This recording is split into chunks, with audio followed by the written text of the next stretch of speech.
anything on paper or on disk or on any carrier information. And you can also ask secondary questions. If you don't get documents, you can also still get the meta information. So use this legislation. We put it all on the net. I'll show you some of that later if we still have time afterwards. But we basically put everything on the net. Make sure you delete their telephone numbers.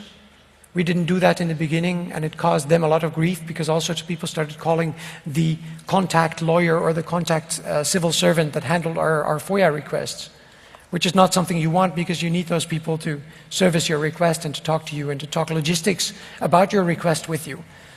But we basically have the whole correspondence, from sending the letter to asking why they haven't sent you anything yet, to them responding, well, it's a lot of work, to sort of the whole logistics of getting you the documents.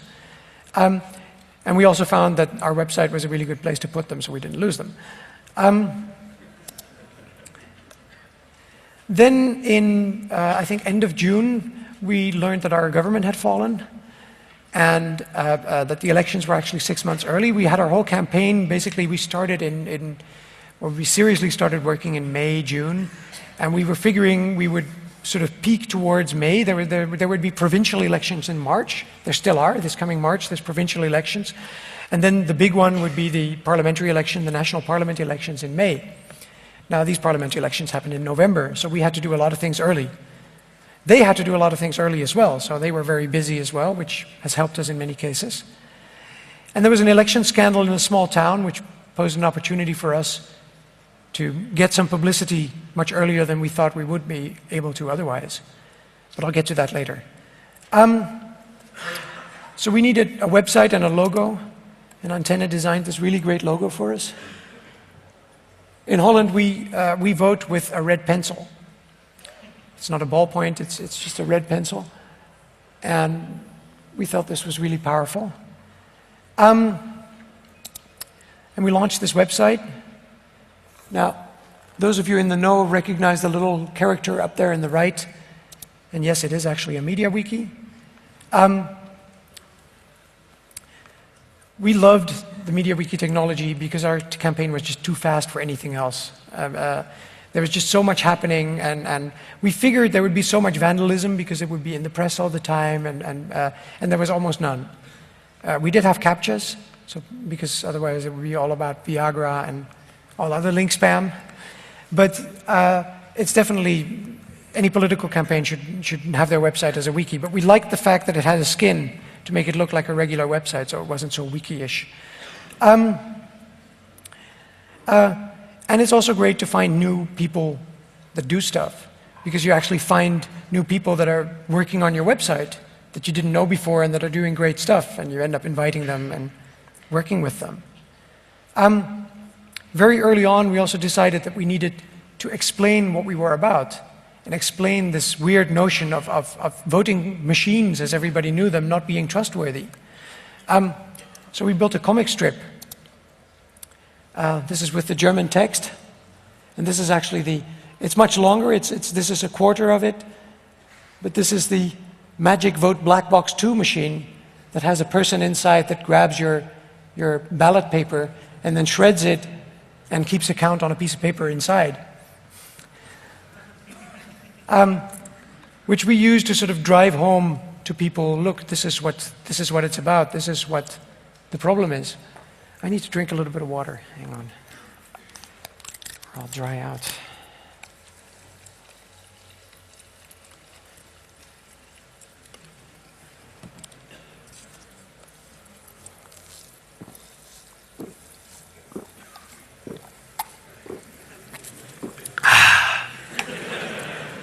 Good stuff.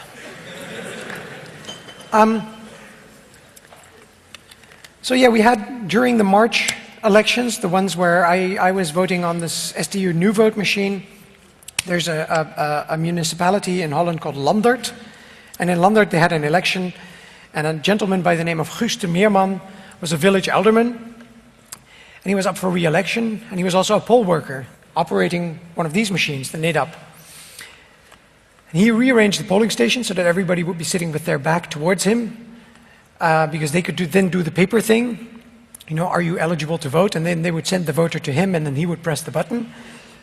And this was a home for the elderly, and he got 180 votes in that station, and he got 7 in all the other stations in that municipality.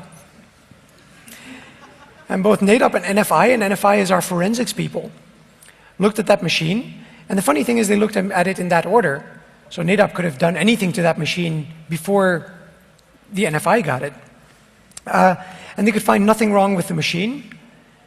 And the police investigation is now complete, and they're charging him with election fraud. And the current theory as to what happened is that the elderly people never pressed, or most of the elderly people never pressed the red vote button. So they just pressed their candidate, and then he would go in and press himself and hit vote. So there was no major technology thing involved. It was just a human fraud more than anything.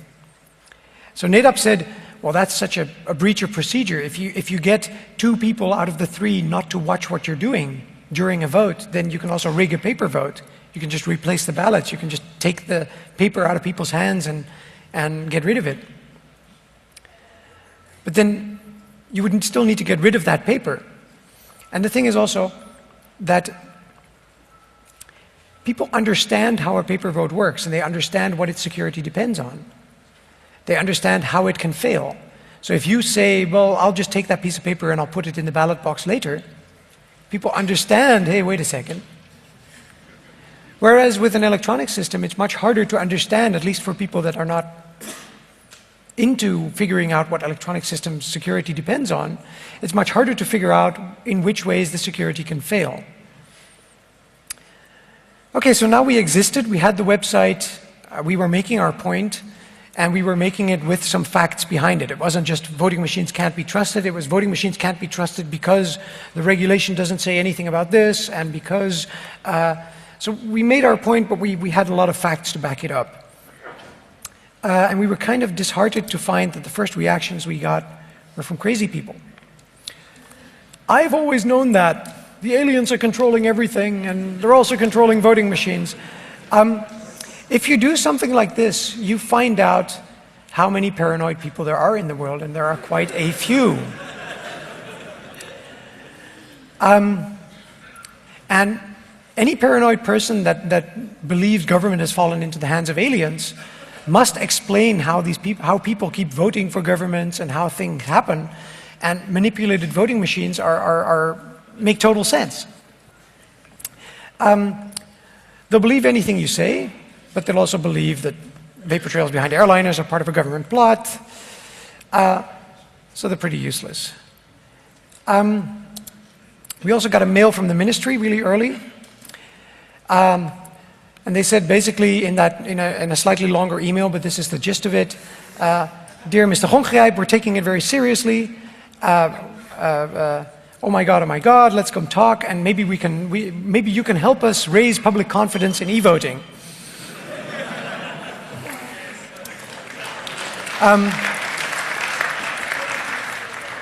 To which I replied, well, it sounds like we are the problem and not e-voting. And if you just retract some of these statements, like it can never be wrong, so it doesn't ever need a recount, then we can both bury it properly and we can get rid of it.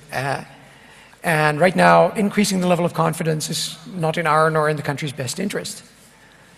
To which there was never any reply.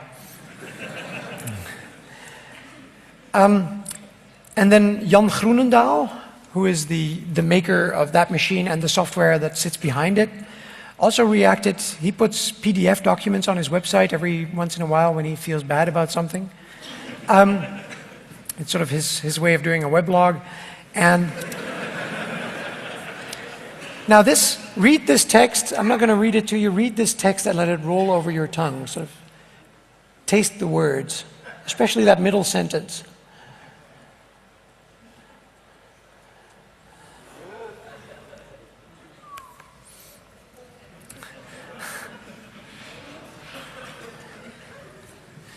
So this is their view of computer security. By that time, we were getting results from the Freedom of Information requests that we did. And the first results we got were from Amsterdam. where there's ever only been one e-vote, the March 2006 local elections. And we basically found evidence that the election was completely outsourced. Most of the things that I just told you about SDU NuVote, we learned from the documents we got through the Freedom of Information request. To what extent? Also, elections have become much more expensive. We used to pay $1.6 million per vote, and now it's 2.7, and they didn't buy any equipment for that 1 million difference. It's just service. They also gave us a lot of documents that that they didn't have to give us, that were copyrighted by SDU, some by NADAP, because they had also given us both the bids for the tender that they had put out, and they had given us a lot of documents that basically had non-disclosure agreements as part of the document, making them liable for all sorts of mayhem if they were ever disclosed. So all of which are perfectly legal grounds for refusing a Freedom of Information request, but they still gave them to us. And then we put them online, and then they called saying, oh, SDU is a little mad, can you please take it back off? To which we said, which part of publication don't you understand? Also, we said, well, okay, well, how about this? Have SDU, their lawyers, contact us.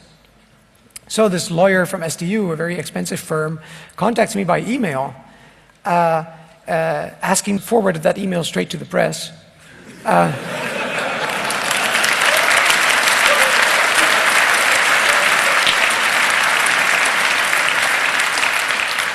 Which created one of the first media hypes that we created.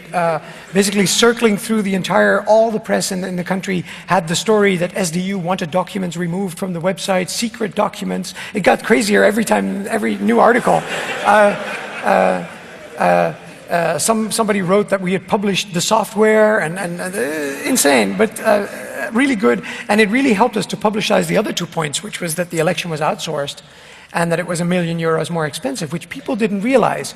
You have to realize people think that this computerization of the elections is happening because it's much cheaper and more efficient. Once you drive home that it's actually more expensive, people go, but then why are we doing it? Then there was also the Freedom of Information findings from the ministry, where we found that nobody has any clue how the equipment works. Nobody knows. Nowhere in government. They depend on software that is written by a man who's about to retire, and they don't know what to do.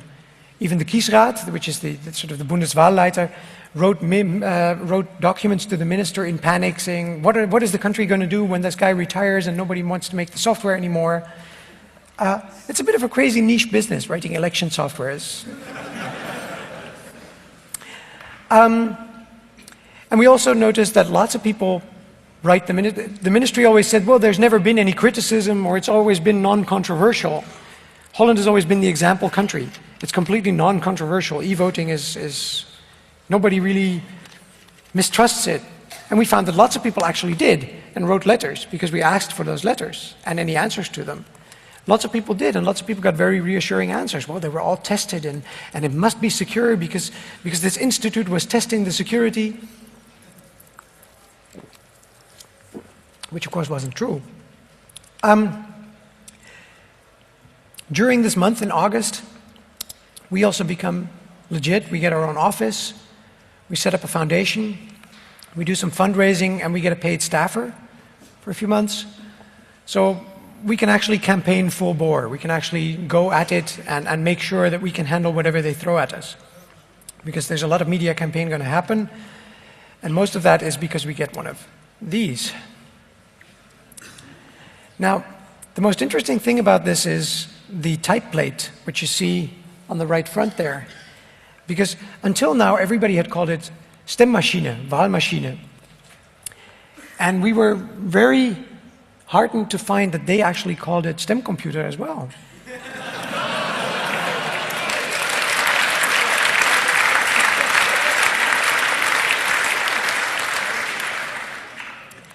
Now, this was at a time that they already knew that we were up to something. I have a history in this country, in Holland, and they know a little bit. they knew where this was headed. Let's put it